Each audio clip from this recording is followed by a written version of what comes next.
Where do our rights originally come from? In a monarchy, rights come from the ruler. Historically, this was known as the divine right of kings. Kings were granted power by God himself, and the king gave some of these rights to the people as he saw fit. He could grant them, and he could take them away just as easily. In an oligarchy, it's the leaders, whomever the ruling class is, who are granted the rights, again usually by God. Generally, the idea is that the ruling class rules by God's divine will, and so everything they do is God's will and cannot be countermanded. The evidence for this is the fact that God would not have placed them in power if he did not want them to have it, therefore shut up and do as we say. In a democracy, the rights come from the people, and so you have whatever right society says that you do. If society says that you have the right to keep and bear arms, then you have that right, until the masses change their mind and decide you don't have that right after all. This marks the fundamental difference between a democracy and a republic.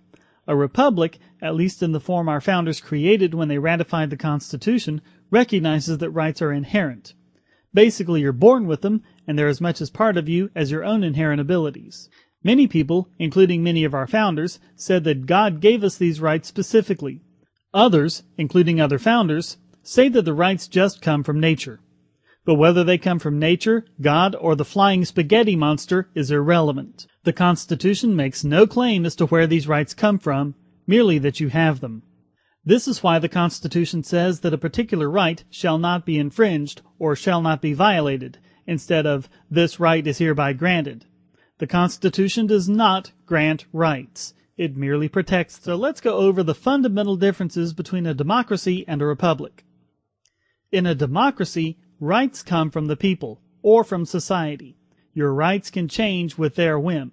So if, after a terrorist attack, everyone agrees that being safe is more important than your right to be secure from warrantless searches, then your right, according to this philosophy, goes away, and you have no recourse for asserting it.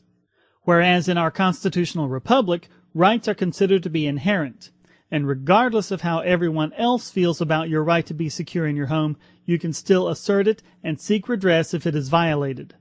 In a democracy, since rights come from the people, it falls to the government to say what rights people do and do not have. The duly elected representatives of the people can act with their authority and essentially claim whatever they want. But under the Constitution, rights are protected. Since they are considered to be an inherent part of your existence, no authority whatsoever can claim legitimacy in any act infringing on your rights. In a democracy, rights are privileges, and your rights are limited to whatever your fellow countrymen agree should be your rights. They can be taken away at any time. But in our republic, rights are inalienable. They cannot be separated from you, and so they cannot be taken away, only violated. As such, it is the government that is limited, not your rights.